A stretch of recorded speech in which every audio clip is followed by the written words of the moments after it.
Chapter solid state. Already we were learned in class 11 the matter can exist in the three states, that is called solid, liquid, gas. Here we are going to discuss about the solid state. What is the general characteristics of the solid state? Here they have a definite mass, volume and the shape. So they have definite mass, volume and shape. Then the intermolecular distances are very short in solid state. Then the intermolecular forces are very strong. Then here the constituent particle, their constituent particles like atoms, molecules or ion have fixed position and can only oscillate about their mean position. So this one. Then last point is they are incompressible and rigid. So this is the general characteristics of the solid state. Then the solids define two. There is two types of solids are available. One is crystalline solid, and another one is amorphous solid. This solid can be classified into crystalline and the amorphous solid. First, we will discuss. Look at this. Here, this is the amorphous solid and the crystalline. That is the two-dimensional structure of quartz and the quartz glass. See, the solid, already I said the solid can be classified the crystalline or the amorphous on the basis of their nature order present in the arrangements of their constituent particle. So usually the crystalline solid consists a large number of small crystals, each of them having the definite characteristic geometrical shape. So in crystalline solid, the arrangements of constituent particles, that is arrangements of particles orders is constituent particles in order, that is it has a long range order, which means there is regular pattern of the arrangement. So they have a regular pattern of the arrangements of the particles which repeat itself periodically over the entire crystal. Example is sodium chloride. NaCl is an example of the crystalline solid. In amorphous solid, the arrangements of the constituent particles in such a solids are like atoms or molecules or ions. So such a solids are has only short range order. Then in such arrangements, a regular and periodically repeating pattern is observed over short distance only. So here such proportions are scattered and in between the arrangements is disorder. Then here look at this, the structure of quartz, this is crystalline and this is for amorphous. There is a crystalline, the quartz glass is a amorphous. The first one is crystalline and this is amorphous. Look at this. This is the regular arrangement. That means they have a geometrical shape. That means the definite shape. But in amorphous, not like that. The two-dimensional structure for quartz and the quartz glass. Okay, there is the irregular arrangement. Then the crystalline solid. I will tell you here first. The crystalline solid and the amorphous solid. The shape of the crystalline solid is definite geometrical shape. In amorphous solid is irregular shape. Then the crystalline solid having sharp melting and the boiling point. That means the characteristics temperature. Here the amorphous solid that is gradually softened over a range of a temperature. Then the cleavage properties of the crystalline solid and amorphous solid is cleavage of the properties for crystalline solid. When cut with sharp edged tool, they split into two pieces and the newly generated surface are plain and smooth. In amorphous solid, when cut with the sharp edged tool, they cut into two pieces with irregular surface. Then heat of fusion of crystalline solid is they have a definite and characteristics heat of fusion, but in amorphous solids they don't have.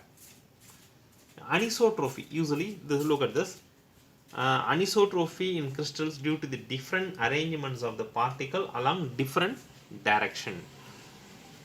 Here the anisotrophic, usually the crystalline solids are anisotrophic in nature or anisotrophic in nature. The amorphous solids are isotropic in nature. Order in arrangements of the constituent particles in crystalline solid is long range order for crystalline solid, and the amorphous solid is short range order only. So this is the differences of the crystalline and the amorphous solid. See here, this is the crystalline solids are anisotropic in nature, that is some of their physical properties like electrical resistance or refractive index show different values when measured along different direction in the same crystal. So they arises from different arrangements of the particle in the different direction. So you can see this. Then we will discuss about the classifications of the crystalline solid. The classification of crystalline solids usually like this: the molecular solid, ionic solid, metallic solid, and the covalent or network solid. First we will discuss the molecular solid. The molecular solid further divided into non-polar, polar, and hydrogen bond. First, non-polar solid. They comprise of either atoms, for example, argon and helium are the molecules formed by the non-polar covalent bond. That is examples hydrogen. So these are the chlorine, iodine. So these solids are atoms and molecules are held by weak dispersion forces or the London forces. Already you are learned this London forces, dispersion forces in class 11. Then they have low melting point and usually in liquid or gaseous state at room temperature and pressure. Then the polar solid. The polar molecular solids, substance like HCl, SO2, sulfur dioxide, like this. So they are formed polar covalent bond. The molecules in such solids are held together the relatively stronger dipole interaction. So these solids are soft and non-conductors of the electricity. Their melting and boiling point, the melting points are higher than those of the non-polar molecular solids. Here most of the component gases are liquid under the room temperature and pressure. So solid sulfur dioxide and solid ammonia are examples of the polar molecular solid. Then hydrogen bonded molecular solid. The molecules of such solids contains polar covalent bond between the hydrogen, fluorine, oxygen or nitrogen. There is a nitrogen atoms. The strong hydrogen bonds molecules of such solids like H2O, the ice, they are non-conductor of electricity. Generally they are volatile liquids or soft solids under room temperature and pressure. The next is ionic solid. The ionic solids, ions are the constituent particles. So these solids are formed by the three-dimensional arrangement. So here the 3D arrangements. That is 3D arrangements of cations and anions by the strong Coulombic forces or the electrostatic forces. So these solids are hard and brittle in nature and they have a high melting and boiling point. So ions are not free to move about the they are electrical insulator in the solid state. However, in the molten state, that is are dissolved in water, ions become free, so that is electrically conducted. Then the metallic solids. The metallic solids are orderly collection of positive ions surrounded by the held together in a sea of free electron. So these electrons are mobile and are evenly spread out throughout the crystal. So each metal atoms contributes one or more electrons towards this sea of mobile electrons.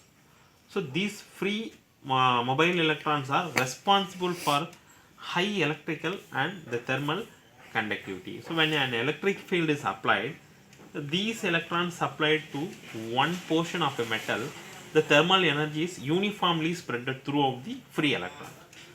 So this is highly metals. These metals are highly malleable and ductile. Then covalent are the network solid. The wide variety of crystalline solids or non-metal result from the formation of the covalent bond between the adjacent atom throughout the crystal. So and also called this is giant molecule. The covalent bonds are strong and directional in nature. Therefore, atoms are held very strongly their positions. So, like this type of solids very hard and brittle, and they have extremely high melting point and may even decompose before melting. Then we will discuss the next different types of solid. The different types of solid, the molecular, non-polar, polar, hydrogen bond. The non-polar is constant particles, molecules, and binding forces is dispersion or the London force. Example: carbon tetrachloride. Physical nature is soft, electrical conductivity is insulator, and the melting point is very low. Polar, for polar, the constant particles also molecules. Bonding is dipole-dipole interaction, that is the attractive force. Then here example is SO2, sulfur dioxide, HCl, like this. Physical nature is soft and insulator, very low melting point. Then the hydrogen bonded is they having a constant particles are ions here. The Coulombic or the electrostatic forces are there. Then example: sodium chloride, zinc sulfide, magnesium oxide, like this. Then physical nature is hard but brittle. Then electrical conductivity is insulator in solid state but in conductor in the molten state. Then melting point is high. Then the ionic solid, the constant particles are ions.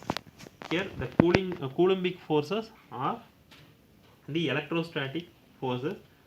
Then the example is NaCl, sodium chloride, zinc sulfide, like this. Sorry, I said there is the hydrogen bond like this. The hydrogen bond is the bonding is hydrogen bonding, that is bonding or attractive forces. Then the example is here ice, not NaCl, ice, solid form of water. Then the physical nature is hard and the electrical conductivity is insulator. For ionic solid is ions, the constant particles are ions. Here only the Coulombic force are the electrostatic forces. Example: sodium chloride, magnesium oxide, zinc sulfide, like this. The physical nature is hard but brittle. Then electrical is insulator. The molten state is conductor. Then melting point is high. Then the metallic solids, constant particles, that is positive ions in the sea of delocalized electron.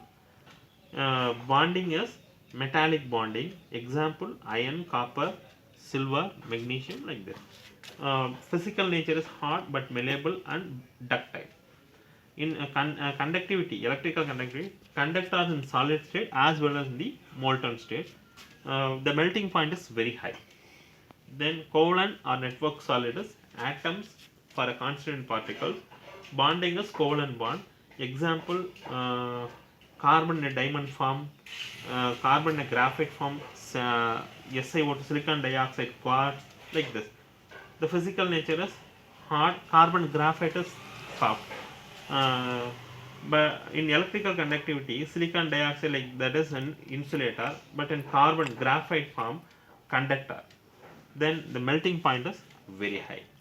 Then next class we will discuss crystal lattice and the unit cell. Thank you.